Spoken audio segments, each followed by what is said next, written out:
Nada, en primer lugar, bienvenidos y bienvenidas desde Udescope, desde la Facultad de Derecho, otra vez al ciclo de actividades que llevamos desarrollando con la Asociación Valenciana de Fundaciones, siempre intentando ayudaros en las cuestiones relativas a la gestión. Esta vez creo que os va a resultar muy interesante porque hablaremos de la parte de contabilidad y rendición de cuentas con un especialista, que es David Huguet, que es profesor de contabilidad, perdón, iba a decir derecho, profesor de contabilidad en la Facultad de Economía.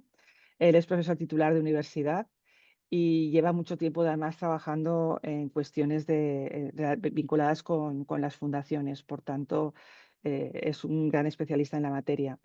Yo simplemente, por no restar tampoco tiempo a David y para darle la palabra a Ignacio, le agradezco a Ignacio que cuente siempre con Udescope para desarrollar este tipo de eventos, que nosotros les abrimos las puertas, que les recibimos siempre con los brazos abiertos y que estamos a vuestra disposición para a seguir desarrollando todas las cuestiones vinculadas a las fundaciones que os puedan interesar. Tenemos programadas ya, aunque no tenemos fecha concreta, otras actividades o ya las cerramos. Anda un Eh, poco en el aire todavía, ¿Verdad que pero estaba en más el o menos. Sí, aire? Vale, sí. sí. Pero bueno, os iremos informando puntualmente. Y ya sin más, nada, Ignacio, Sí. ten la palabra tú y darle la bienvenida. Muy bien, gracias María José. Nada, gracias a todos por asistir a estas jornadas que se organizan desde la Asociación Valenciana de Fundaciones en colaboración con el Instituto Udescope. Simplemente por cuestiones meteorológicas, esta jornada que normalmente siempre las hacemos en formato mixto, se va a desarrollar únicamente en formato online, pero bueno, ello no va a impedir a que podamos plantear todas las cuestiones que procedan. Y el tema que de hoy, el de contabilidad y rendición de cuentas, pues como se suele decir, bueno, es un tema interesante porque como se suele decir, el tiempo pasa volando y estamos en vías ya de consumir el primer trimestre del año y dentro de nada vamos a tener que cumplimentar nuestras obligaciones, ¿no?, de rendición de cuentas por parte de las fundaciones y esto, pues en ese sentido, pues tendremos a un especialista que es David Huguet, que nos va a poder ilustrar respecto a cuestiones que seguro que nos van a arrojar luz respecto al cumplimiento de estas obligaciones. Muchas gracias, David, por tu presencia y colaboración con nuestras jornadas, a la Universidad de Valencia por acogernos, a Udescope, a Auren y a Caixa Popular también, que nos ayuda en estas labores de formación. Y sin más preámbulo, te cedo la palabra, David. Bien, muchas gracias. Bueno, quería agradecer a María José y a Ignacio, pues bueno, que me hayan dado la oportunidad de hablar aquí bueno, de contabilidad de fundaciones, concretamente del cierre contable y de lo que son las cuestiones vinculadas a la rendición de cuentas, ¿vale? En esto, pues bueno, lo que quiero recalcar es el papel que tiene la contabilidad, porque no tenemos que pensar que simplemente es una obligación legal, sino que la rendición de cuentas debe de formar parte integral de las fundaciones como una herramienta de transparencia, pero también de gestión de las propias fundaciones. Entonces, no solo es que debamos de cumplir con los requisitos que pide el protectorado, sino que también permite dar a conocer a los patronos, a las administraciones públicas y a los donantes el uso que se está haciendo de los fondos. Entonces, en esta charla nos enfocaremos en los aspectos más vinculados a el cierre contable y también a es decir, la rendición de cuentas, la preparación de las cuentas anuales. ¿Y esto por qué? Pues porque el cierre es un aspecto fundamental para poder dar una imagen fiel de lo que es la situación patrimonial, económica y financiera de las fundaciones. Primero hablaremos un poco del contexto, del marco regulatorio en el que nos manejamos. Bueno, pues tenemos un marco legal general para las fundaciones. En el caso de las fundaciones de la Comunidad Valenciana, pues se rigen por la Ley de Fundaciones de la Comunidad Valenciana y el Reglamento de Fundaciones. Tenemos también la Ley de Fundaciones de ámbito estatal, que en aquellas cuestiones que no se estén abarcando en la Ley de Fundaciones de la Comunidad Valenciana, tendremos que acudir a ella, pero en estas cuestiones, pues no soy un experto, yo voy a hablar más de la contabilidad, ¿de acuerdo? Entonces vamos a centrarnos en la normativa contable, ¿de acuerdo? El Plan General de Contabilidad tuvo una reforma muy profunda con el plan del 2007 y al cabo de unos pocos años, en 2011, se produjo la adaptación del Plan General de Contabilidad para las entidades sin fines lucrativos. En este caso, cuando se hizo esta adaptación, simplemente se captó cuáles eran aquellas cuestiones que diferenciaban a las entidades sin fines lucrativos de lo que sería la contabilidad de las empresas. Entonces, en 2013, el Instituto de Contabilidad y Auditoría de Cuentas lo que hizo fue promulgar un plan de contabilidad para las entidades sin fines lucrativos y un plan de contabilidad para las pequeñas y medianas entidades sin fines lucrativos, que vienen a ser el reflejo del Plan General de Contabilidad y el Plan General de Contabilidad para pymes que tenemos para las empresas. Entonces, en este caso, estos planes sí que captan toda la contabilidad que podríamos contemplar con las fundaciones, teniendo en caso en presente todas las cuestiones específicas que encontramos en las entidades sin fines de lucro.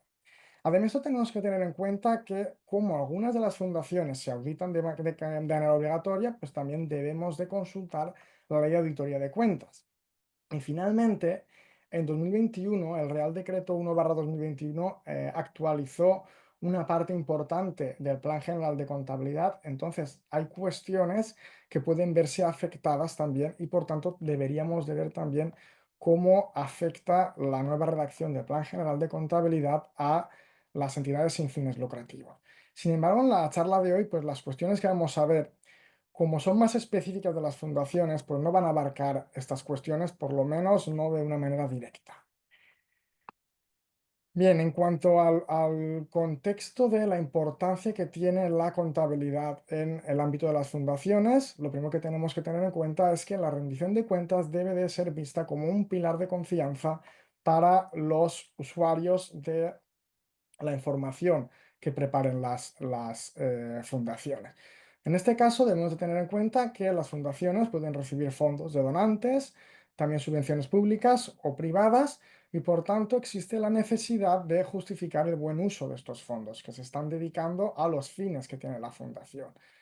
También debemos tener en cuenta que determinadas malas prácticas contables, sin entrar aún en el fraude, pues pueden entrar en cuestiones que afecten a la reputación de la empresa, a su imagen, y por tanto deben de evitarse. Por supuesto, siempre teniendo en cuenta que aunque exista la obligatoriedad legal de preparar las cuentas, pues debe de hacerse aunque no existiera esta obligación, ¿vale? Luego, hablemos un poco de protectorado. El protectorado garantiza que las fundaciones cumplan con su finalidad, y entre las funciones que tiene está revisar que las fundaciones presenten las cuentas anuales en plazo, y también que en aquellas que se tengan que auditar, pues que presenten también el informe de auditoría correspondiente, y en caso de que no se detecten errores, pues comunicarlo a las fundaciones para que subsanen estos errores en plazo, ¿vale? Si las fundaciones no cumplen con sus obligaciones contables, pues se enfrentan a consecuencias que pueden ser bastante negativas, además de las sanciones administrativas que se pudieran derivar, e incluso también de la intervención por parte del protectorado de la gestión de la fundación. Podemos encontrarnos con que, pues, por causas, digamos, menores, pues podrían estar mostrando una imagen que no se corresponde con la realidad de la fundación, y esto podría llevar a pérdida de subvenciones o de otras ayudas, y además a ese daño reputacional que podría afectar a la sostenibilidad financiera de la fundación en el medio plazo. En cuanto a las cuestiones más específicas de contabilidad, si miramos la ley de fundaciones de la Comunidad Valenciana, se expresan las mismas, básicamente en las mismas líneas que la ley de fundaciones de nivel estatal. Y es que las fundaciones tienen la obligación de llevar una contabilidad de modo muy similar a las empresas, de manera que deben de llevar un libro diario y un libro de inventario y cuentas anuales, ¿vale? Además de esto, tienen la obligación de formular unas cuentas anuales que deben de ser aprobadas por el patronato. ¿Para qué preparamos las cuentas anuales? Pues para mostrar cuál es la imagen, cuál es la situación financiera, patrimonial y económica de la fundación. Entonces, en este caso, la información contable debe reflejar con claridad y precisión, o en palabras de información contable, información financiera, con la imagen fiel de la situación que tiene la entidad. En este sentido, cuando llegamos al final del ejercicio, pues es muy posible que las entidades hayan ido registrando todas las operaciones que han tenido lugar a lo largo del ejercicio, pero puede que una serie de estas operaciones necesiten unos ajustes para representar cuál es la realidad, ¿de acuerdo? Es por eso que el cierre contable es un proceso esencial de todo el ciclo contable, porque permite presentar la información financiera de manera que ésta sea fiable y que sea útil para la toma de decisiones de la propia fundación, pero también de aquellas partes que están interesadas en la fundación, como pueden ser los donantes, como pueden ser las administraciones públicas o potenciales usuarios, ¿de acuerdo? Eh, por una parte, la preparación de la información contable pues, sirve para cumplir simplemente con las obligaciones legales, también con las obligaciones fiscales, pero como ya hemos dicho, debe de ser un garante de la transparencia y la rendición de cuentas ante aquellas partes interesadas en la entidad. Los principales ajustes que preparamos previos al cierre los podemos resumir en 5 pasos. Vienen a ser un poco similares a los que podemos encontrar en las empresas, pero luego veremos que tenemos una serie de particularidades por las cuales a determinados ajustes les tenemos que dar una mayor relevancia o por lo menos tenemos que estar más atentos a cómo los debemos de realizar. El primero de ellos sería el registro de ingresos y gastos, luego serían la imputación de subvenciones y donaciones, tenemos también las correcciones valorativas de los activos, las provisiones para riesgos y gastos y los ajustes por periodificación. Vamos ahora a tratar cada uno de estos de manera separada. En cuanto al registro de ingresos y gastos, debemos de garantizar que todos los ingresos y los gastos se han registrado correctamente y en el periodo contable correspondiente. Vamos a hablar primero de los ingresos. En las fundaciones, las 3 principales partidas de ingresos que encontraríamos serían las subvenciones y ayudas públicas, las donaciones y legados recibidos y las cuotas de socios y otros ingresos. Desde un punto de vista estrictamente contable, no encontraríamos diferencias entre lo que son subvenciones y ayudas públicas y las donaciones y legados, porque todo entraría dentro del denominado epígrafe subvenciones, donaciones y legados recibidos, ¿vale? En cualquier caso, debemos de estar atentos a la naturaleza de estas subvenciones porque su reconocimiento difiere en función de si son, por ejemplo, subvenciones de explotación o si son subvenciones de capital. Es importante también que verifiquemos si existen subvenciones que estén pendientes de cobro, pero sí que han sido ya otorgadas, por lo que deberíamos de reconocer unos derechos de cobro y también reconocer la propia subvención. También tenemos que tener en cuenta que en ocasiones estas subvenciones o las donaciones y legados pues pueden tener unas restricciones o condiciones sobre su uso. Entonces deberemos de clasificarlas adecuadamente para que se muestre la información financiera. Luego, las donaciones pueden ser en efectivo, pero también pueden ser en especie, como por ejemplo inmuebles o material. Entonces, en este caso, debería de valorarse por el valor razonable del bien recibido. Debemos de ir a la definición de valor razonable que da Plan General de Contabilidad y normalmente entendemos que es un valor de mercado, pero el problema está en que en muchas ocasiones los bienes que recibe una fundación no tienen valor de mercado. En caso de la contabilidad financiera de las empresas, pues tenemos otros métodos alternativos para poder averiguar cuál sería ese valor razonable, como por ejemplo, pues el valor actual de los flujos de efectivo futuros o similares. Claro, si estamos pensando en una entidad que no tiene fin de lucro, pues no podemos pensar en medidas que calculen el valor como una medida de beneficios futuros. Entonces tenemos que buscar otras medidas, como por ejemplo, pues el valor que le había otorgado el donante, el potencial valor en uso que puede tener este bien o similares, ¿vale? Luego también tenemos las cuotas de socios y otros ingresos. Estos serían, digamos, los más fáciles de reconocer, pero aún así es bastante común que en las fundaciones no se reconozcan determinados ingresos derivados de las cuotas de socios porque aún no se han cobrado o bien que se reconozcan unos ingresos que aún no son ingresos del ejercicio, ¿vale? En el primer caso estaríamos hablando de cantidades pendientes de cobro, se debe de reconocer el ingreso en función del criterio de devengo y no en función del criterio de caja. Y en el segundo caso estaríamos hablando de ingresos diferidos o recibidos por anticipado, y en ese caso no correspondería reconocer el ingreso, sino que deberíamos de reconocer la entrada de tesorería, pero como contrapartida con una obligación, un ingreso anticipado que aún no puede ser reconocido como fondos propios de la entidad. En relación con los gastos, podemos encontrar gastos que estén vinculados a la actividad fundacional, pero también otros que no sean propios de la actividad. De esto ya hablaremos un poco más adelante, lo que sería la separación de las actividades fundacionales de otras actividades de carácter económico. En cualquier caso, la entidad debe de revisar que todos los gastos estén contabilizados, y si hay gastos pendientes de contabilizar, y asimismo ver si han sido imputados correctamente a los proyectos o las actividades correspondientes. Luego tenemos que tener también presentes los gastos de personal. Es posible que cuando lleguemos al cierre del ejercicio, pues haya unos gastos, unos sueldos que hayan sido ya devengados, pero no hayan sido pagados. Entonces debemos de estar seguros de que están registrados tanto el gasto como las remuneraciones pendientes de pago. Y luego tenemos que verificar que en el resto de los gastos operativos, lo hablamos de gastos generales de alquiler, suministros o similares, se hayan imputado correctamente. Es bastante común que muchos de estos gastos se contabilicen, se registren en función de la recepción de la factura.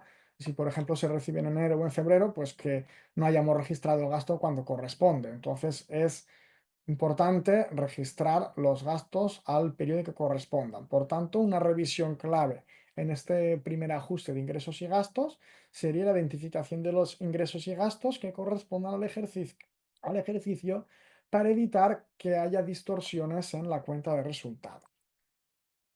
Vamos luego al ajuste sobre subvenciones, ¿de acuerdo? Ya hemos mencionado que las subvenciones serían un potencial ingreso, entonces debemos de tener en cuenta que el reconocimiento de las subvenciones es distinto en función de su naturaleza, distinguiendo entre las subvenciones de explotación y las subvenciones de capital. Las subvenciones de explotación serían aquellas que recibimos para la actividad propia de la fundación, van a ser reconocidas como ingreso conforme se cumplen las condiciones asociadas. Por ejemplo, imaginemos que recibimos una ayuda para realizar determinadas actividades, pues no sé, pues por ejemplo, la realización de cursos o la realización de eh, no sé, seminarios o similares, pues deberemos de reconocer esta subvención como ingreso en función de que se vayan cumpliendo las condiciones, es decir, en función conforme se vayan realizando estos cursos o seminarios. Luego, las subvenciones de capital son aquellas que se reciben para poder financiar activos, principalmente activos fijos. Entonces deberemos de reconocer estas subvenciones directamente en el patrimonio neto, no se reconocerían como ingreso en la cuenta de resultados, en lo que es el excedente, y deberíamos de imputar la parte correspondiente de estas subvenciones a resultados conforme se fuera amortizando el bien financiado, es decir, paralelamente al reconocimiento de la amortización del activo financiado, deberíamos de imputar el ingreso correspondiente en la cuenta de resultados. Por tanto, es importante revisar que se cumplen las condiciones para el reconocimiento como ingreso de estas subvenciones, y también revisar si las donaciones cuentan con restricciones para asegurarse de que se registran en las cuentas específicas. Un error frecuente es registrar toda la subvención como ingreso en el ejercicio en que se recibe, sin imputarla progresivamente. Esto pues supone estar inflando el excedente de la fundación durante un ejercicio, cual nos puede conllevar problemas en el cumplimiento de la parte que se debe de dotar luego a los fondos propios de la fundación, y pues ya conlleva un desequilibrio en lo que sería la cuenta de resultados y luego también en el balance. Un ejemplo práctico de subvención de capital, ¿de acuerdo? Imaginemos que una fundación recibe una subvención de 100.000 euros para comprar un equipo informático que se amortiza en 5 años. Pues en el momento de la concesión se debería de reconocer en el patrimonio neto esa subvención por los 100.000 euros, de manera que en el balance reconoceríamos en el epígrafe A3, subvenciones, donaciones y legados, esa subvención por 100.000 euros. Mientras que en la cuenta de resultados se reconocería, pero no como parte del excedente, sino como parte de los ingresos imputados directamente al patrimonio neto. Luego, cuando hablemos de la cuenta de resultados, explicaremos esto un poco mejor porque es la principal diferencia que encontraríamos la estructura que tiene la cuenta de resultados con respecto a las empresas, aunque el tratamiento contable es muy similar. En ambos casos supone un reconocimiento directo en el patrimonio neto y su traspaso progresivo a la cuenta de resultados o a la cuenta de pérdidas y ganancias en función de la imputación de este ingreso en base a la amortización del bien, ¿vale? Por tanto, cada año lo que tendremos que hacer es, bueno, si la subvención son 100.000 euros y la vida útil del bien son 5 años, deberemos de imputar 20.000 euros cada año como ingreso, de manera que se correlaciona con esa amortización del activo en cuestión. De manera que traspasaremos desde el epígrafe A3, que es el de subvenciones, al epígrafe A1, que es el de fondos propios, donde aparece el excedente del ejercicio, reconociendo como ingreso que forma parte del excedente, lo que sería el resultado en las empresas, ese ingreso por 20.000 euros, la parte proporcional de la subvención. Vamos ahora a hablar de las correcciones valorativas. Y es que las fundaciones sabemos que pueden poseer activos fijos como edificios, terrenos, mobiliarios, equipos informáticos o software. Luego veremos cómo hay una categoría específica de activos, que son los bienes del patrimonio histórico, que no encontramos normalmente en empresas y que sí que encontramos en fundaciones, que mencionaremos luego. En cualquier caso, los elementos de activo fijo son aquellos que van a servir durante varios años a la empresa y debemos de valorar periódicamente al final del ejercicio si corresponde dotar de correcciones valorativas a estos activos. En cualquier caso, existe un deterioro de valor sistemático en los elementos de inmovilizado que es debido a la depreciación que tienen estos bienes por su uso continuado. Esto es lo que en términos contables denominamos la amortización. Entonces, debemos de reconocer un gasto por amortización de estos elementos de inmovilizado, al mismo tiempo que reconocemos una disminución del valor de estos activos en el balance. Además de estas dotaciones a la amortización por la depreciación que sufren los elementos de inmovilizado, tenemos que tener en cuenta que los elementos del activo pueden verse también afectados por otros tipos de correcciones valorativas de carácter más puntual. Hablamos de lo que en terminología contable conocemos como el deterioro de valor de los activos, ¿vale? Entonces, si un activo pierde valor, pues debemos ajustarlo por ese deterioro en aplicación del principio de prudencia.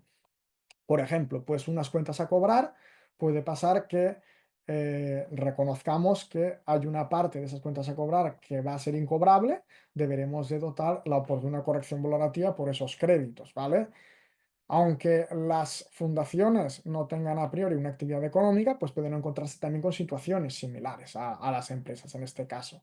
Entonces, debemos de revisar que las fundaciones han reflejado correctamente la contabilidad, tanto las correcciones valorativas por las amortizaciones como por las pérdidas por deterioro. Hablemos ahora de los ajustes por provisiones para riesgos y gastos. Y es que las fundaciones también enfrentan riesgos financieros o contingencias, por lo que es necesario verificar si hace falta dotar provisiones. ¿Qué serían estas provisiones? Pues son eh, deudas de las que desconocemos su importe exacto o el momento exacto en las que tendremos que hacer frente a ellas, ¿vale? ¿Qué tipos de provisiones nos podemos encontrar? Pues, por ejemplo, provisiones para litigios, si la fundación está involucrada en algún tipo de juicio y puede ser que en el futuro tenga que cubrir posibles indemnizaciones.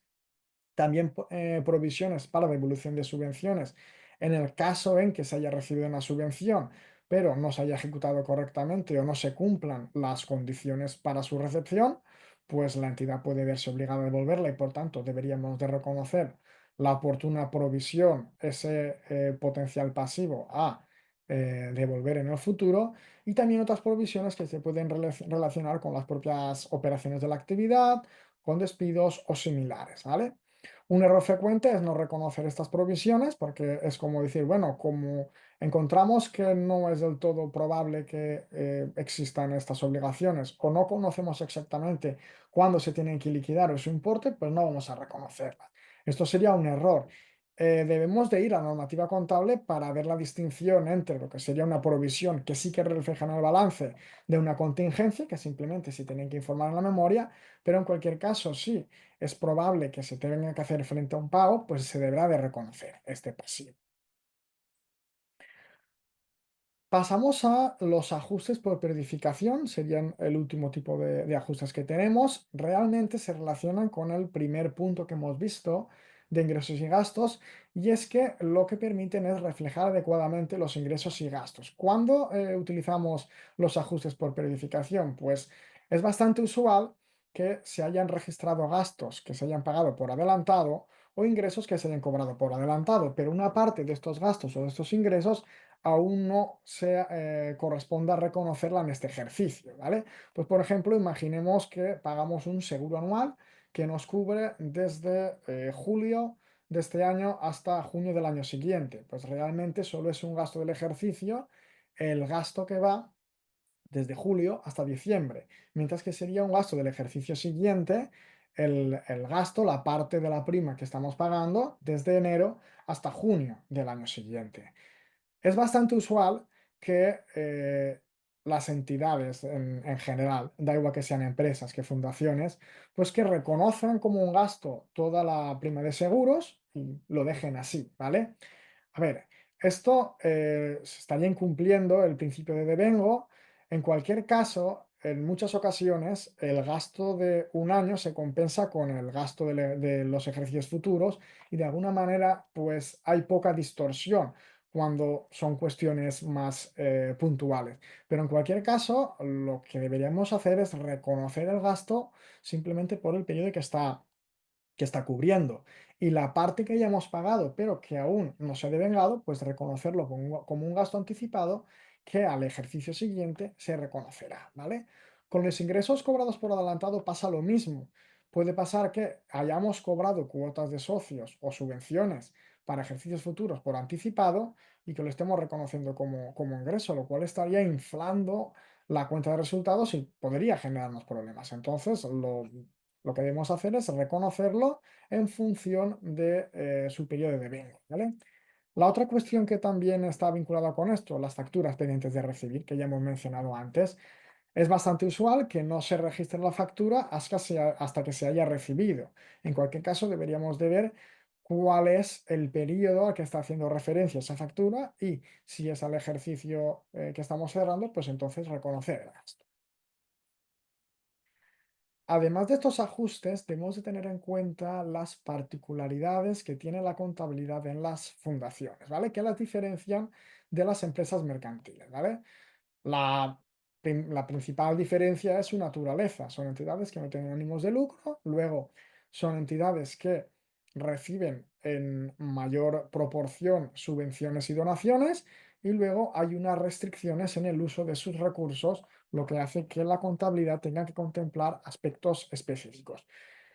¿Cuáles son estas particularidades más importantes? Pues la primera es la dotación fundacional de reservas, luego tenemos las cuestiones relativas al registro y valoración del inmovilizado, la aplicación del principio de no lucratividad y separación de actividades, y luego dos puntos que uno ya lo hemos tratado y otro que lo trataremos más adelante, el tratamiento contable de las subvenciones y donaciones y la información a incluir en la memoria.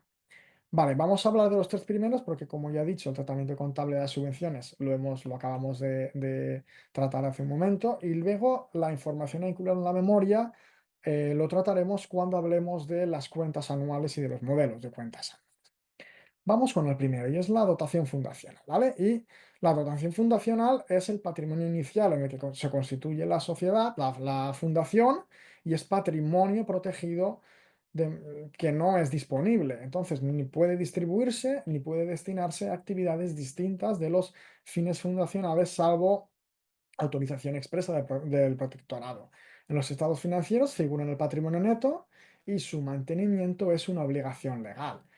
Existe además una serie de restricciones en cuanto al uso que se puede dar a los excedentes, por el cual, cuando haya excedentes obtenidos por la fundación, pues no se pueden distribuir entre los miembros del patronato de modo similar a cómo sí podemos distribuir los beneficios que tiene una empresa en forma de dividendos entre sus socios o accionistas. De modo concreto, la normativa exige que al menos el 70% del excedente anual se destine a los fines fundacionales, deben de ser destinados en un plazo de 4 años, y el 30% restante sí que se puede destinar bien a reservas o a incrementar la dotación fundacional. Por lo que es un aspecto clave la revisión de que se están cumpliendo las cuestiones relativas a la aplicación de este excedente y la correcta asignación de los fondos. Vamos ahora a hablar del registro y valoración del inmovilizado. Ya hemos mencionado antes que, bueno, que las fundaciones tienen elementos de activos fijos y parte de estos pueden haber sido adquiridos por la propia fundación, pero también a través de subvenciones o donados a título gratuito. Entonces, tenemos que ver cuál es el tratamiento contable de estos activos que se han recibido en donación. Cuando estamos adquiriendo un activo directamente, pues está claro, su coste de adquisición sería lo que se ha pagado por este activo, con las particularidades que tiene la definición del coste de adquisición, pero en el caso de los activos recibidos en donación, pues tenemos que ir al valor razonable, lo que habíamos discutido antes. En algunos casos existe un mercado, pero en otros no existe y entonces tenemos que tratar de averiguar cuál sería el valor razonable de esos bienes recibidos en donación. Hemos hablado también de la amortización de los activos. Entonces, ¿cómo vamos a amortizar los elementos de activo? La manera de valorar esas amortizaciones es análoga a la que hacemos en las empresas. Tenemos que estimar la vida útil del elemento y entonces distribuir su coste en esa vida útil, de manera que iremos llevando a la cuenta de resultados e iremos disminuyendo el valor de ese activo en función de esta vida útil. Tenemos distintos criterios de valoración de esta amortización. Tenemos criterios lineales, tenemos criterios progresivos o regresivos. Todos ellos son aceptados. Lo más usual que es, pues directamente ir a las tablas de amortización fiscal que se utilizan en la ley de sociedades y directamente utilizar estos coeficientes de amortización. Es una opción válida, aunque contablemente siempre deberíamos de tender a el valor real que tienen los elementos de activo fijo, pero es una opción que es aceptable. Como ya hemos dicho, si se adquiere un elemento de inmovilizado mediante subvención, pues tendremos que verificar que se está tanto amortizando el bien como imputando la subvención a la par que este bien se está amortizando. Y tenemos que tener en cuenta el caso especial de los bienes del patrimonio histórico. Son una categoría específica de bienes que tienen, de elementos de inmovilizado que tienen las fundaciones, que no aparecen en las empresas. Y claro, esto tiene una serie de particularidades. Primero, la valoración de estos elementos de inmovilizado. Normalmente los valoraremos a valor razonable. Luego, tenemos que tener en cuenta que los bienes del patrimonio histórico pues, pueden tener una antigüedad importante, ¿vale? Y entonces los criterios que utilizamos normalmente para la valoración posterior de los elementos de inmovilizado, pues no nos acaban de cuadrar aquí, ¿vale? Primero, es posible que tengamos que incurrir en desembolsos, en gastos de grandes reparaciones, de lo que serían conservación, restauración o rehabilitación de estos elementos del patrimonio histórico, y esto se cataloga dentro del plan de contabilidad como grandes reparaciones. Lo que dice el plan en este sentido es que estas grandes reparaciones tienen que activarse, tienen que considerarse un activo. En este caso, ¿qué tenemos que hacer? Pues estos gastos formarían parte del valor de los bienes del patrimonio histórico igual que le estamos otorgando un valor y es un activo, pues deberíamos de amortizar esas grandes reparaciones como si de un activo se tratase, ¿vale? Además, esto conlleva otra, una cuestión que deriva de aquí, y es la vida útil que tienen tanto los bienes del patrimonio histórico como las grandes reparaciones, ¿vale? ¿En qué plazo amortizaremos las grandes reparaciones, estos gastos de restauración, rehabilitación o conservación? Pues en el plazo en que consideremos que continúen aportando utilidad o valor en uso a ese bien. De manera que si mm, estimamos que vamos a realizar estas grandes reparaciones, estos gastos de restauración, en un plazo de 10 años, pues entonces deberemos de amortizar estos gastos en 10 años, ¿vale? ¿Qué pasa también? Pues que podemos encontrarnos con elementos del patrimonio histórico que tengan una vida útil que supera con creces la que nos podríamos esperar en un elemento de inmovilizado en una empresa, ¿vale? A modo de ejemplo, en, en las empresas es usual que el coeficiente de amortización de las construcciones esté entre un 5 o un 2, perdón, o 1 o un 2%, es decir, amortizar entre 50 o 100 años, ¿vale? Si hablamos de bienes del patrimonio histórico, podemos hablar de bienes que tengan pues bastantes más de esos 100 años, ¿vale? En esos casos, pues podemos plantearnos que la vida útil de estos bienes del patrimonio histórico sea indefinida y en esos casos esos bienes no se amortizarían, aunque sí deberíamos de amortizar los gastos por grandes reparaciones vinculados a estos activos. Por tanto, una cuestión que tenemos que revisar es la correcta valoración de los activos donados, que las subvenciones de capital se están imputando correctamente y no solo que los activos se valoren correctamente en su momento inicial, sino también las valoraciones que hagamos posteriores. Vamos ahora a hablar del principio de no lucratividad y la separación de actividades. El principio de no lucratividad no es un principio contable, sino que es un principio que es, pues, natural para las fundaciones, y es que no es su objetivo tener un ánimo de lucro, ¿vale? En este sentido, pues bueno, las fundaciones pueden tener actividades económicas, pueden realizar actividades económicas, pero tienen una serie de restricciones en esto, ¿vale? Entre ellas, pues debe de haber una clara separación entre las actividades fundacionales y las no fundacionales. Luego, la actividad económica debería de ser secundaria con respecto a la finalidad social de la fundación.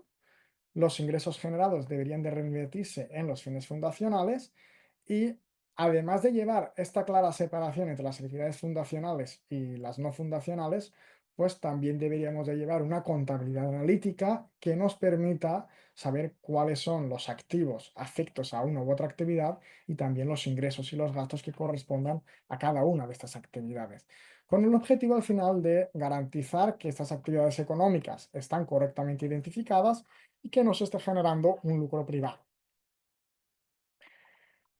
El cierre contable, ya hemos visto que es importante. ¿Qué consecuencias puede acarrear no realizar un cierre contable correcto, ¿vale? O lo que sería un cierre contable deficiente. Lo primero es que proporcionemos información financiera que sea errónea o poco fiable, de manera que estemos creando distorsiones con respecto a la imagen fiel que debería de proporcionar el balance de la cuenta de resultados. Esto puede llevar a un deterioro en la toma de decisiones dentro de la propia fundación, en lo que serían decisiones de financiación, inversiones o la gestión de los recursos, pero también problemas en cuanto a la interpretación de esta información por parte de otros usuarios de la información. Nos puede llevar a problemas en la rendición de cuentas ante el protectorado, llevándonos a requerimientos para la subsanación de los errores o, en casos más graves, a la apertura de expediente sancionador, y luego puede conllevar la pérdida de subvenciones o de financiación externa porque no podamos justificar adecuadamente las subvenciones que hemos recibido o porque no podamos acceder a nuevas subvenciones, además de posibles acciones de tipo administrativo o problemas fiscales.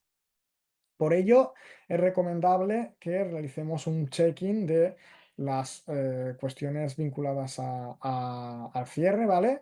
Realizar una revisión exhaustiva de ingresos y gastos, verificar la correcta imputación de las subvenciones y donaciones, asegurarnos que el balance refleja adecuadamente los elementos patrimoniales, mantener un adecuado registro documental de todas las separaciones y, cuando sea necesario, pues contar con asesoramiento contable especializado. Vamos a hablar ahora de la rendición de cuentas, de lo que sería la preparación de las cuentas anuales, su aprobación y su presentación ante el protectorado, ¿vale? Ya hemos dicho que es un mecanismo esencial para garantizar la transparencia y el control de la gestión de la fundación. Y ahora veremos cómo las obligaciones contables en materia de rendición de cuentas varían en función del tamaño, también las cuestiones relativas a la auditoría, y esto nos lleva a que las cuentas anuales tengan diferencias con respecto a los modelos a presentar y la información que tienen estos modelos. Las cuentas anuales que componen las cuentas anuales que componen la información de la fundación, según la ley de fundaciones de la Comunidad Valenciana, serían 4 documentos, ¿vale? El balance, que muestra la situación patrimonial de la fundación, la cuenta de resultados, que muestra las variaciones en el patrimonio neto, y luego tenemos la memoria de gestión económica y la memoria de actividades. Si bien en la ley de fundaciones de la Comunidad Valenciana se habla de estos 4 documentos, en el caso del Plan General de Entidades sin fines lucrativos, lo deja en 3, sería el balance, la cuenta de resultados y la memoria, pero la memoria incluye tanto lo que sería la memoria de gestión económica, lo que es la memoria que encontramos en las empresas, como también la memoria de actividades. Entonces, en este caso, yo voy a hacer referencia a la memoria como un único documento que incluye, además de la información que complementa, amplía y comenta la información del resto de estados financieros, también la memoria de actividades, así como otros documentos. Vamos a hablar primero del balance, ¿vale? Es el documento que muestra la situación patrimonial a hacer el ejercicio, muestra una relación de elementos de activo, pasivo y patrimonio neto que tiene la entidad.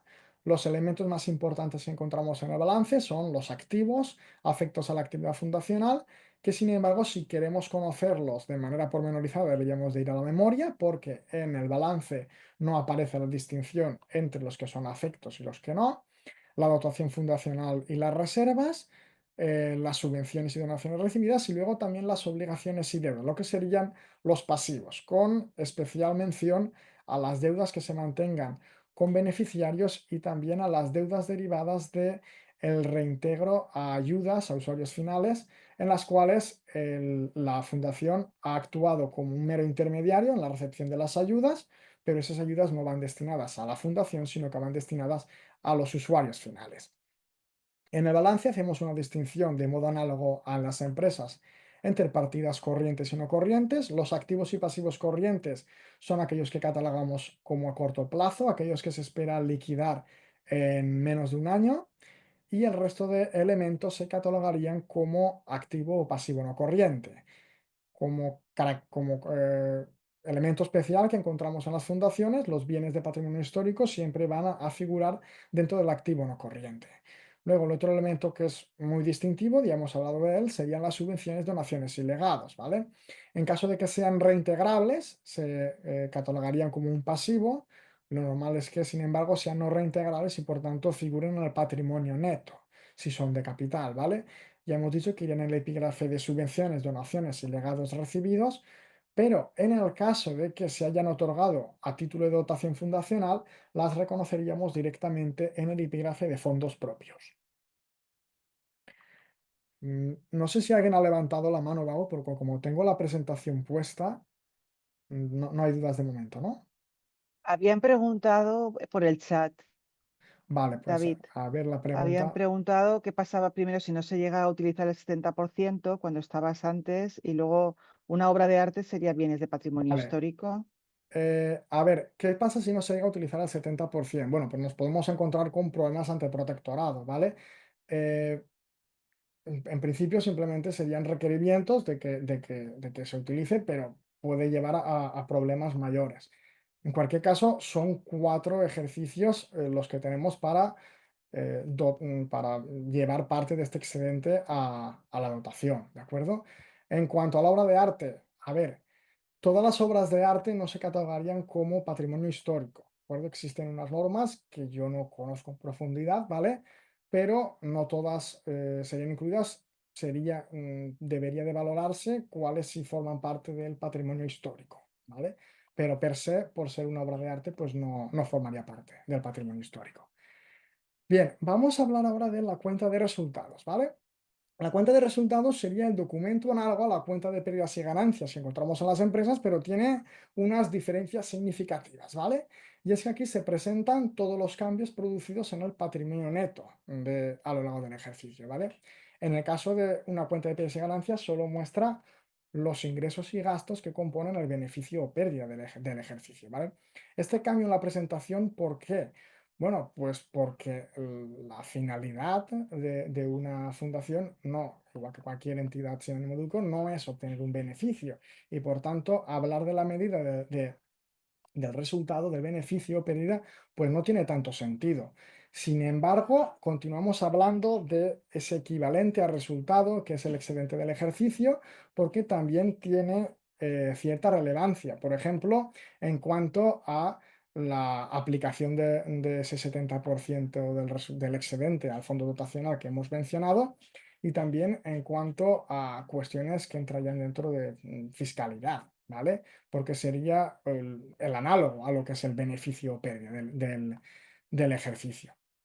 En cualquier caso, lo que se hace con esta cuenta de resultados es fusionar lo que son el estado del resultado, la cuenta de pérdidas y ganancias, con el estado de cambios en el patrimonio neto que encontramos en las empresas, ¿vale? Y por tanto tiene una serie de componentes. Un primer componente que es muy relevante es el cálculo del excedente del ejercicio, en el cual encontraríamos los ingresos y los gastos derivados de la actividad fundacional, ¿de acuerdo? Encontraríamos gastos como cuotas, subvenciones o ingresos por actividades propias o también por ingresos de actividades mercantiles. Luego los gastos que se destinan al cumplimiento de los fines fundacionales, gastos de administración y de gestión. Clasificados, eso sí, no por función, sino por naturaleza. Si queremos ver el detalle de los gastos por función, ya deberíamos de acudir a la memoria. Una vez calculado este excedente, que sería el equivalente al beneficio o pérdida en una empresa, pues encontraríamos los ingresos y gastos que se han reconocido directamente en el patrimonio neto. Por ejemplo, las subvenciones de capital que habíamos mencionado anteriormente. Y a partir de aquí ya veremos una serie de partidas que ya forman parte del estado de cambios en el patrimonio neto, que serían las transferencias y reclasificaciones al excedente del ejercicio, como esa parte de las subvenciones de capital que pasa al excedente, los ajustes por cambio de criterios o errores, las variaciones en la dotación fundacional, por ejemplo, si se ha producido un incremento en esta por mayores aportaciones, y el resto de variaciones en el patrimonio neto. Vale, pasamos ahora a la memoria, ¿de acuerdo? El balance y la cuenta de resultados son documentos bastante sintéticos y principalmente cuantitativos que necesitan verse complementados por la memoria, ¿vale? En la memoria encontramos información que complementa, amplía y comenta lo que encontramos en el balance y la cuenta de resultados, encontrando, por ejemplo, la valoración de los elementos que han sido adquiridos a título gratuito, qué bienes integran el patrimonio, son integrantes del patrimonio histórico, las restricciones que podemos encontrar permanentes o temporales con determinados activos, si existen elementos afectos a actividad mercantil u otra información, ¿vale? Pero además de esta información, en el plan de contabilidad de las entidades sin fines lucrativos, se menciona expresamente tres documentos que realmente podrían ser considerados como estados financieros en propiedad, ¿vale? Hablamos del estado de flujos de efectivo, la memoria de actividades que ya hemos mencionado antes y también el denominado estado de destino de rentas e ingresos a los afines de la entidad que se desglosa en dos puntos en la memoria, la aplicación de elementos patrimoniales a fines propios y los gastos de administración.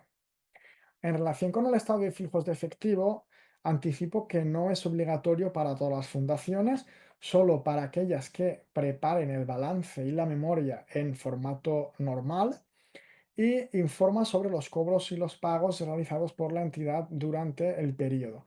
Es una información bastante relevante porque en la cuenta de resultados encontramos flujos de carácter económico, ingresos y gastos que se reconocen en función del criterio de Vengo, pero esta información necesita ser complementada con flujos monetarios o financieros, es decir, cobros y pagos, ¿vale? Es por esto que, aunque el estado de flujos de efectivo no es obligatorio para la mayor parte de fundaciones, pues si se tiene capacidad de prepararlo, pues sí que es interesante prepararlo. ¿Por qué? Pues porque nos da una buena medida de cuál ha sido la gestión de los fondos de la entidad y nos permite también realizar proyecciones de cara al futuro para realizar una mejor estimación de las necesidades financieras que pueda tener la fundación. ¿Vale? Eh, el estado de flujos de efectivo, la estructura que sigue es exactamente la misma que encontraríamos en una empresa, ¿de acuerdo? De manera que los clasificamos en tres categorías: los flujos de las actividades de explotación y gestión, que se refieren a los pagos y cobros por gastos e ingresos producidos durante el ejercicio y también a liquidación de activos y pasivos corrientes. Por ejemplo, pues si tenemos derechos de cobro eh, aún pendientes del ejercicio anterior, serían, una vez los cobramos, serían parte de estos flujos de efectivo de las actividades de explotación, o si, por ejemplo, tenemos cantidades pendientes de pago a nuestros usuarios, ¿vale? Pues también formaría parte de cuando se paguen estas cantidades, pues formaría parte de los flujos de las actividades de explotación. Luego tenemos los flujos de las actividades de inversión, que se refieren a los cobros y pagos relacionados con elementos de inmovilizado, ¿vale? Básicamente, pues cobros por desinversiones o pagos por nuevas inversiones, ¿vale? Esto es interesante porque, claro, nos ayuda a comprender mejor cuáles los desembolsos que está realizando la fundación en aras de incrementar su capacidad. Y luego tenemos los flujos de las actividades de financiación, que hacen referencia a los cobros y los pagos derivados de la captación y el reembolso de fondos ajenos, ¿vale? Básicamente, pues hablaremos, por ejemplo, de las cantidades que recibamos por préstamos. En- También hemos dicho que dentro de la memoria también encontramos la memoria de actividades, ¿vale? Que dentro de la ley de fundaciones de la Comunidad Valenciana figuraría como un documento aparte, pero podremos incorporarlo dentro de la memoria, ¿vale? ¿Sobre qué informa la memoria de actividades? Pues sobre los programas, los proyectos o las actividades que haya desarrollado la entidad a lo largo del periodo. En ese sentido es importante que definamos qué serían los programas o actividades, ¿vale? Y se referiría a la unidad de ejecución definida en función de unos objetivos perseguidos, unos bienes entregados o unos servicios prestados, ¿vale? La anunciación de un programa se suele realizar a través de un conjunto específico de operaciones o proyectos concretos, y estos proyectos a su vez se ven especificados en servicios o actuaciones. Por ejemplo, pues podríamos decir que un programa sería pues, no sé, por ejemplo, eh, el programa podría ser el acercamiento de obras de arte o un título así. El proyecto sería un poco más específico y haría referencia a el ciclo de actividades que vamos a hacer relacionadas con esas obras de arte, y luego el servicio de actuación podría ser una actuación que fuera exposición sobre autores del Renacimiento, por ejemplo, cuestiones más específicas.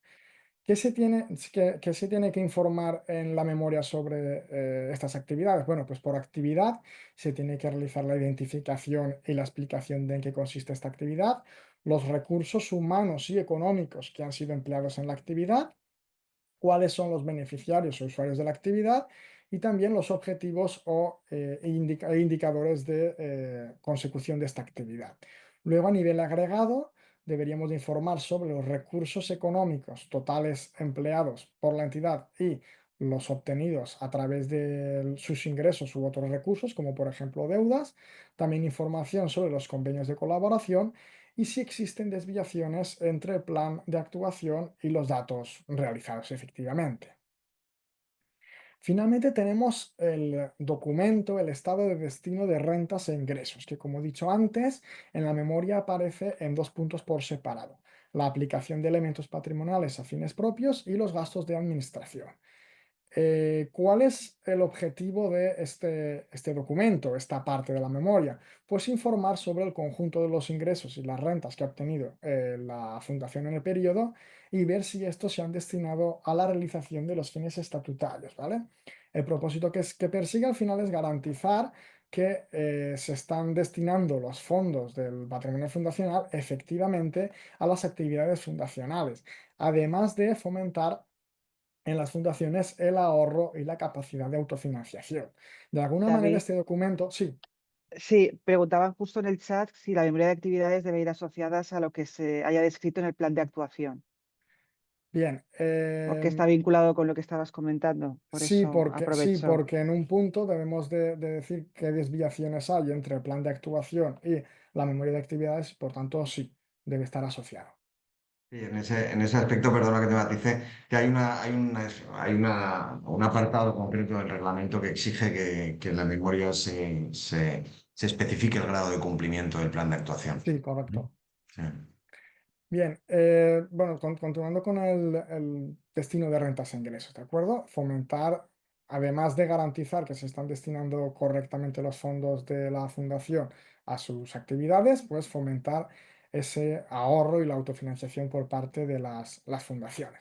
De alguna manera, este documento es el que nos va a mostrar mejor cuál es ese grado de cumplimiento en términos puramente cuantitativos de la fundación en cuanto a el destino que están teniendo los ingresos y gastos, es decir, ese excedente que estamos teniendo, aquí deberemos de explicar cómo se va a dotar.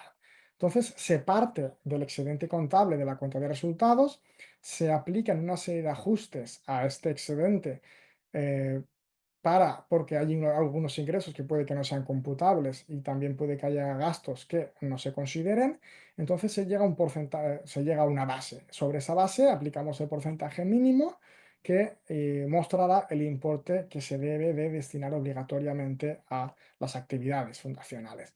La diferencia entre lo que se debe destinar y lo que realmente se haya ejecutado, pues revela el grado de cumplimiento con esta obligación.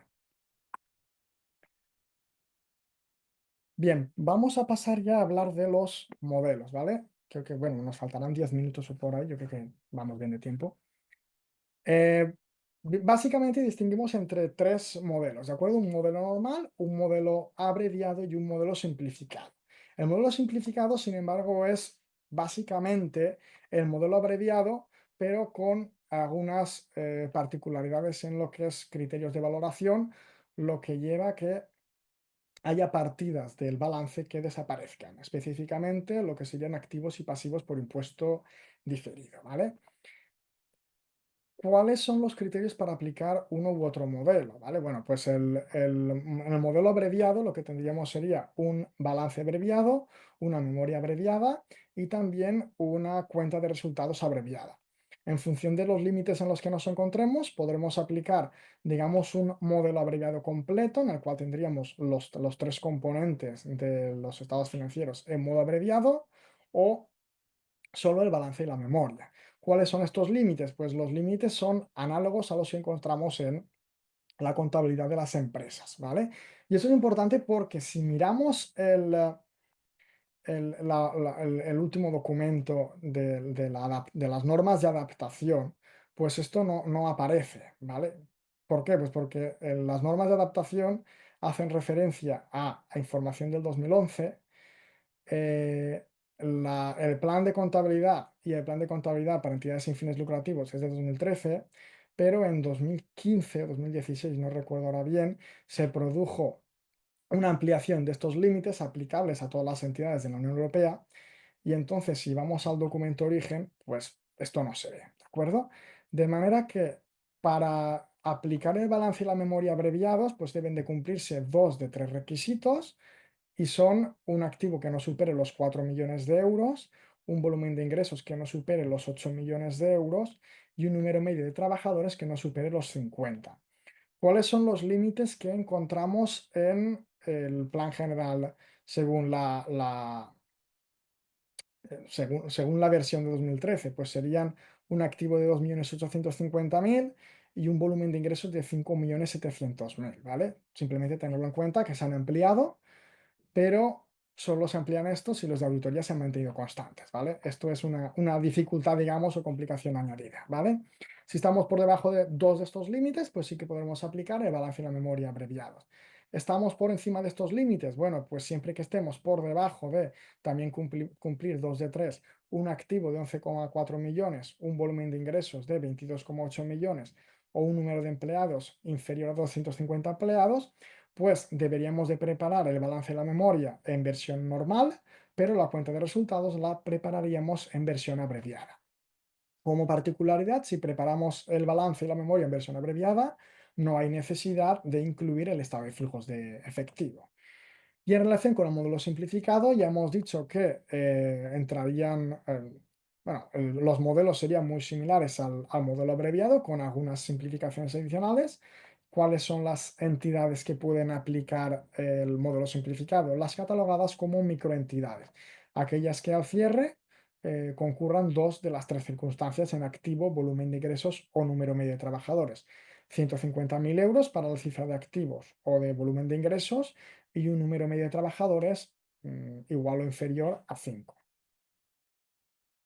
En cuanto a la presentación, ¿vale? Las cuentas anuales deben de ser formuladas en un plazo de 6 meses desde el cierre del ejercicio. Esto es una ligera variación con respecto a lo que tienen las empresas. Deben de formular en 3 meses y las cuentas deben de estar aprobadas en 6 meses. En el caso de las fundaciones, el plazo es de 6 meses, tanto para la formulación como para la aprobación. Pero si la entidad se audita, el plazo de formulación se ve reducido a 3 meses. ¿Quién debe de formular? El presidente de la fundación. ¿Y quién debe aprobar las cuentas? El patronato. Una vez se aprueban las cuentas, en un plazo de 10 días hábiles tras su aprobación, deben de ser presentadas al protectorado para su depósito. La documentación que se debe de presentar es, además de las cuentas anuales, el inventario de todos los elementos de activo de la fundación, el informe de auditoría si la entidad se audita y la certificación de que se han aprobado las cuentas por parte del patronato. Hablemos ahora de la auditoría, ¿vale? ¿La auditoría qué es? Bueno, es la revisión por parte de un experto independiente de la información financiera de una entidad, sea esta una entidad con ánimo o sin ánimo de lucro, ¿vale? Lo que serían los procedimientos de auditoría y el documento final, que es el informe de auditoría, es bastante similar lo que encontraríamos entre las empresas y las fundaciones. ¿Cuáles son las entidades que se obligan a auditarse? Pues aquí sí que hay cambios significativos entre lo que es la auditoría de empresas y la auditoría de fundaciones, ¿vale? Y diría que la auditoría en las fundaciones es más estricta que en el caso de las empresas. ¿Por qué? Pues porque en el caso de las empresas, las que se auditan son o bien aquellas que catalogamos como entidades de interés público, que sean entidades cotizadas, entidades financieras, y luego las entidades que superen cierto tamaño, que son concurrir dos de tres límites, un activo superior a 2.850.000 euros, una cifra de negocios de 5.700.000 euros o un número de empleados de 50 trabajadores, pues si ahora miramos los requisitos que tenemos en la transparencia para las fundaciones, vemos que estamos siendo más estrictos, ¿vale? El activo y los ingresos son inferiores a los que establecemos para las empresas, 2,4 millones para cada uno de ellos, pero además la ley de fundaciones establece una serie de circunstancias adicionales, de las cuales con que se cumplan dos de tres ya es suficiente para ser auditado, ¿vale? Pues si los precios recaudados a beneficiarios suponen más del 50% de los ingresos totales. Si el precio de los contratos del artículo 22.8 suponen un 15% más de los gastos. Si el valor de la participación en sociedades mercantiles es superior al 50%. O si el valor de enajenación o los gravámenes activos en la fundación superan el 50% de su valor del patrimonio. Pues eso, más estrictos en lo que es el requisito de la auditoría obligatoria dentro de las fundaciones que dentro de las propias empresas, ¿vale? Sin embargo, miremos cómo, si comparamos estos límites con los que hemos visto aquí, para la aplicación de los modelos, pues vemos que son inferiores, de manera que muchas de las entidades que se estarán auditando estarán preparando modelos abreviados de cuentas anuales. ¿De acuerdo? Bien, con esto, antes de acabar, pues bueno, quería hacer una reflexión final, ¿vale? Primero vamos a tratar sobre cuáles serían los errores más frecuentes en la rendición de cuentas, luego hablar sobre una serie de recomendaciones para luego hacer esa reflexión final sobre la importancia de la contabilidad y la rendición de cuentas en las fundaciones, ¿vale? ¿Cuáles son los errores más frecuentes y cómo evitarlos? Ya hemos visto el problema que tenemos con el registro incorrecto de las subvenciones y las donaciones. Especial mención a la distinción que tenemos que hacer entre las subvenciones de explotación y las subvenciones de capital y la correcta imputación de las subvenciones. Por lo que para evitar esto, seguir a rajatabla el plan de contabilidad para las entidades sin fines lucrativos y desglosar correctamente la información a la memoria. Otro problema frecuente son los gastos no justificados o mal clasificados. Si no justificamos adecuadamente los gastos, nos vamos a encontrar con problemas en relación con las subvenciones y si están mal clasificados, pues también nos podemos encontrar con problemas. Por tanto, se debe de llevar un control estricto de la documentación y asegurarse de que todos los gastos estén correctamente clasificados. Otro problema que puede aparecer es la presentación tardía o incompleta de las cuentas, lo que nos puede llevar a requerimientos por parte del patronato, ¿vale? Del patronato, perdón, del protectorado. Por tanto, para evitar esto, planificar con antelación el cierre contable y en la medida de lo posible, automatizar la presentación telemática de los documentos. Luego, el otro problema es la falta de separación entre las actividades fundacionales y las económicas. El problema es no distinguir apropiadamente los ingresos que son de una actividad de la otra, por lo que es necesario aplicar una buena contabilidad analítica que diferencie las actividades. Algunas recomendaciones para mejorar la calidad y la utilidad de la información contable, pues ya hemos dicho, una buena planificación y el control financiero, para lo cual deberíamos de establecer un calendario contable que nos marque los hitos que debemos de cumplir para el cierre y la presentación de cuentas y mantener un sistema de presupuesto y de control de ejecución para evitar desviaciones con respecto al plan de actuación. Luego, el uso de herramientas digitales, por una parte, el uso de software específico de contabilidad que nos facilite la gestión y el cierre contable. Luego, el uso de herramientas de almacenamiento en la nube para poder tener toda la documentación justificativa accesible y segura. Es importante también que las personas encargadas de la contabilidad y la administración de la fundación estén formadas, por lo que deben de estar formadas periódicamente y cuando sea necesario, pues contar con asesoramiento especializado en contabilidad, pero también en fiscalidad. El final de lo que se trata es de obtener una mayor transparencia en la formación financiera. ¿Y esto por qué? Pues vamos a esa reflexión final, ¿vale? Y es que no tenemos que pensar en que el cierre de cuentas es una obligación legal, sino que es un instrumento de buena gestión. No tenemos que ver la contabilidad como una carga, como un requisito, sino como una herramienta que nos permite una mejora en la toma de decisiones, ¿vale? Porque la contabilidad bien llevada nos permite detectar problemas financieros a tiempo y optimizar el uso de los recursos de la fundación. También porque la confianza de los donantes en las instituciones depende de esa transparencia que les estemos dando, de la calidad de nuestra información. Ellos confían en que la información que se les esté otorgando sea clara y sea fiable y la rendición de cuentas debe de ser vista como una oportunidad para mostrarles que los fondos se están utilizando adecuadamente. Al final, la transparencia es la clave de la sostenibilidad financiera a largo plazo de la fundación y va a facilitar la captación de recursos de la fundación. Y con esto finalizo mi exposición. Espero que, bueno, os haya parecido interesante. Y nada, si os parece, vamos a abrir a una ronda de preguntas. Voy a ver si soy capaz de responderlas. A ver si son muy específicas, pues no lo puedo hacer, pero bueno, vamos a intentarlo. Muchísimas gracias, David, por tu claridad expositiva, porque algún estudiante del máster de Economía Social me estaba comentando que precisamente agradece tu claridad porque es muy útil en general. Yo creo que los compañeros coincidan conmigo y seguro que les han surgido preguntas concretas porque cada uno tendrá su particular, particular, pues eso, cuestiones y dudas y bueno, podemos aprovechar para, ahora que estás aquí, para hacerte todas las cuestiones. Ignacio, ¿querías comentar también alguna cosa? Sí, bueno, a mí particularmente mientras alguien interviene o plantea alguna cuestión, a mí particularmente me gusta esa reflexión respecto al tema de la utilidad de la información, porque normalmente siempre, como decías, David, la gente o la mayoría de las personas que estamos obligados a llevar una contabilidad pensamos a veces que es una carga o es una carga burocrática.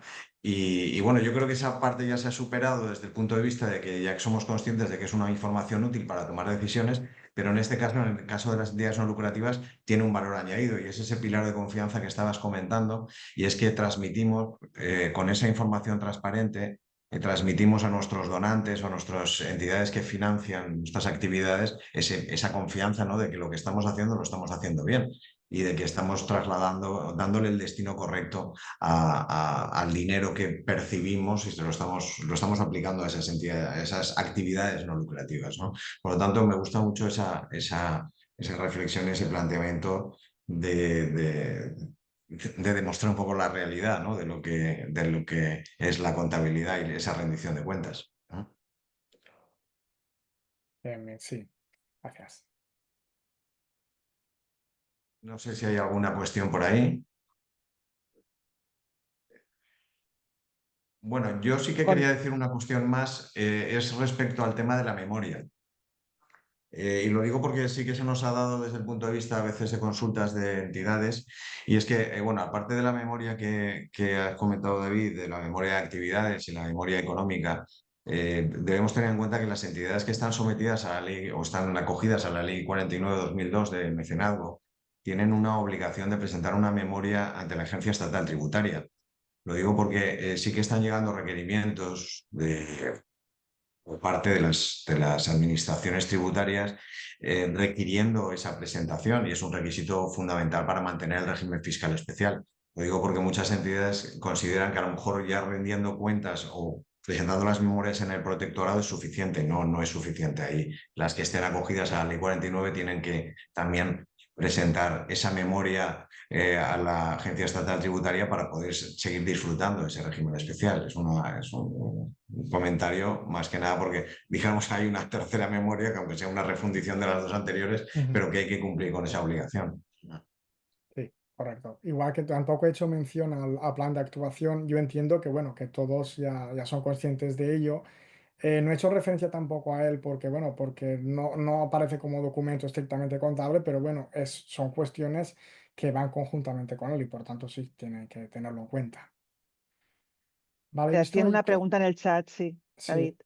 debe realizarse algún ajuste con las amortizaciones de bienes utilizados en actividades fundacionales.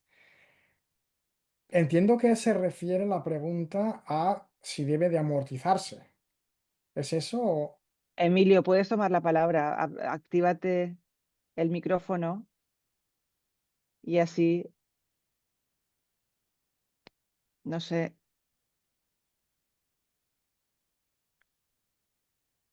Emilio, ¿nos escuchas? A ver si te lo puedo explicar mejor. Ah, vale, un Vale, momento, vale. vale, tranquilo. Sí, yo agradezco Mientras también tanto, puedo responder a la de Juan Carlos, que dice que sí, si, vale, ¿cómo deberíamos de contabilizar un gasto o ingreso detectado en ejercicios anteriores una vez presentada la cuenta? Es decir, si tenemos un error, ¿no? Lo que deberíamos de hacer es ajustar ese error en las cuentas anuales del año anterior y en el año presente se ajustaría a través de dentro del estado de cambios en el patrimonio neto, pues aparecería en el apartado de ajustes por errores y el patrimonio neto ya aparecería ajustado en el ejercicio presente, ¿vale? Pero no deberíamos de reconocer ese gasto o ingreso de ejercicios anteriores como gasto o ingreso de este ejercicio, ¿vale? Porque estaríamos insistiendo en ese error. Vale. Emilio, ¿puedes hablar ya?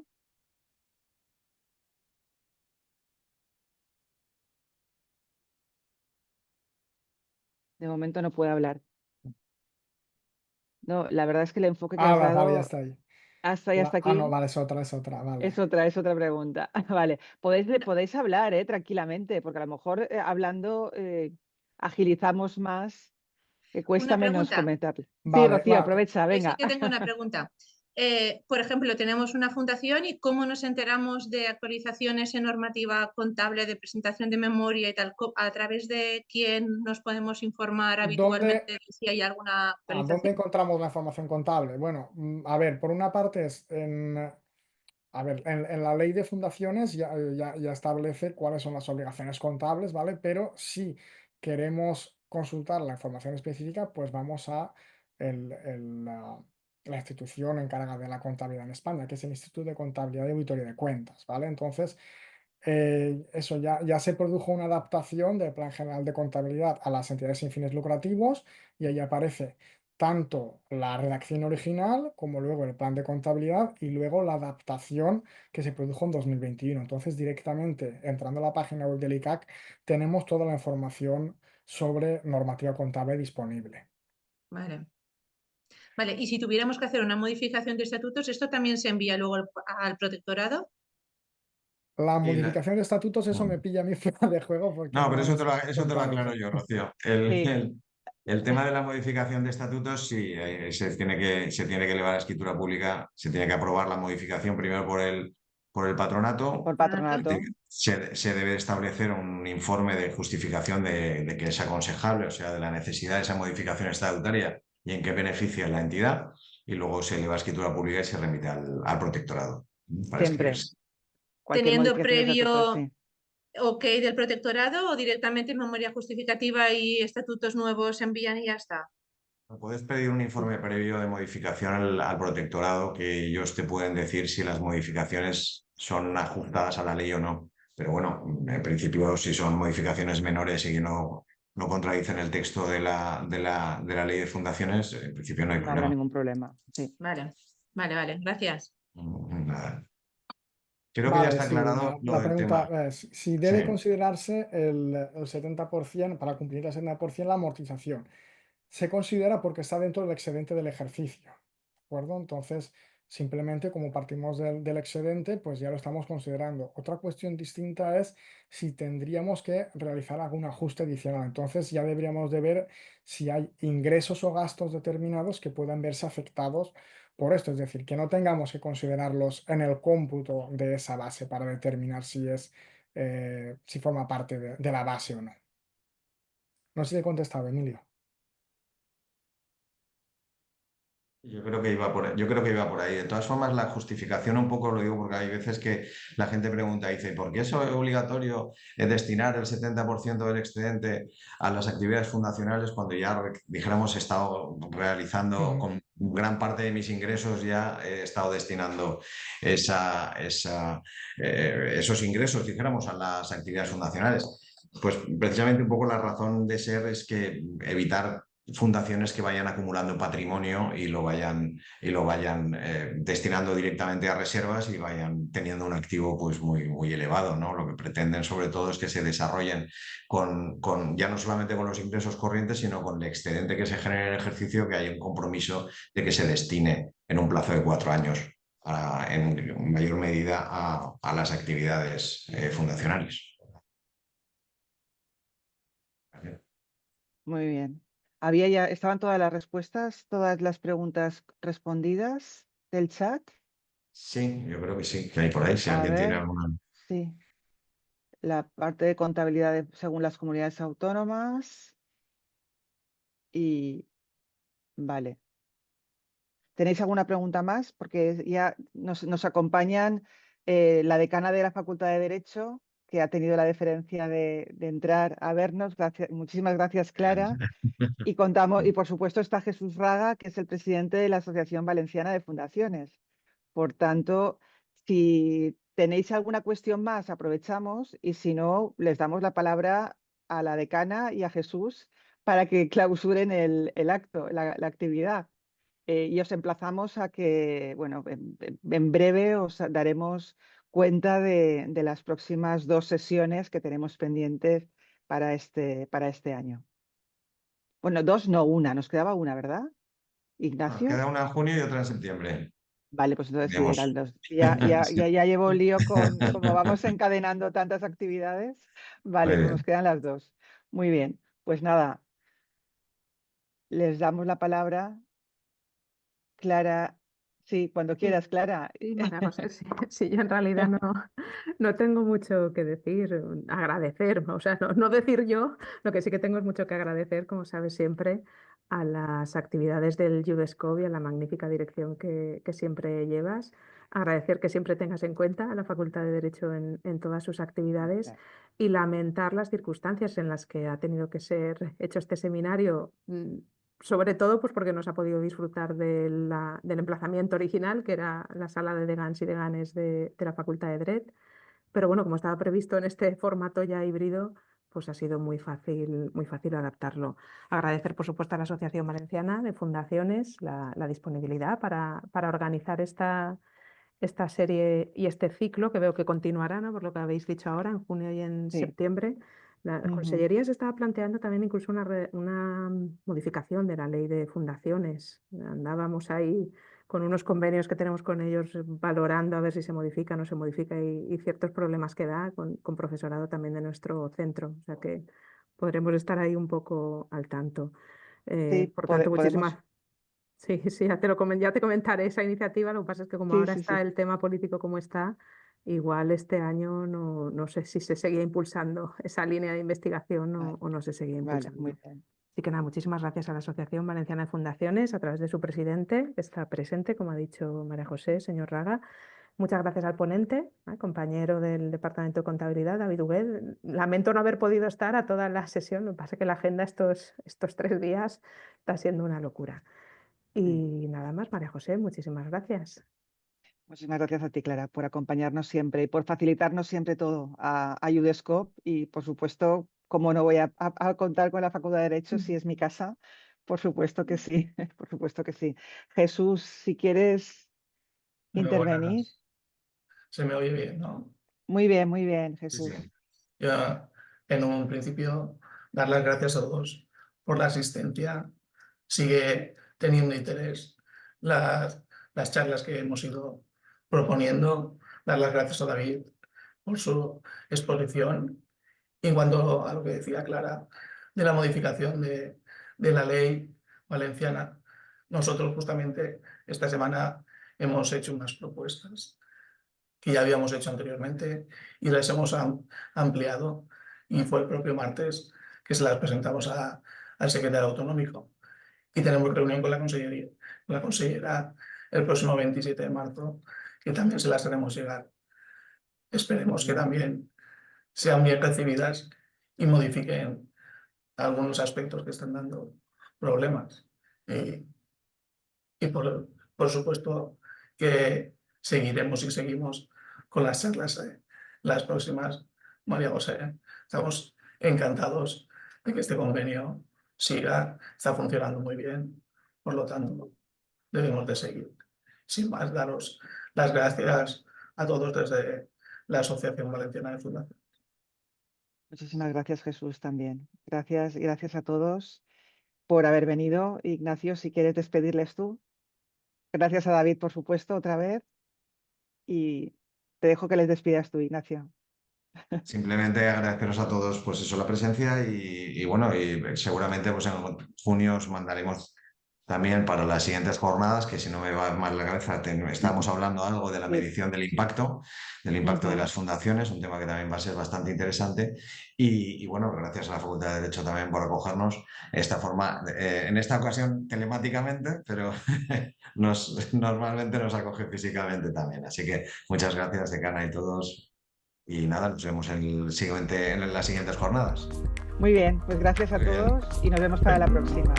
Venga, Perfecto. chao. Gracias. Gracias. Hasta luego, adiós.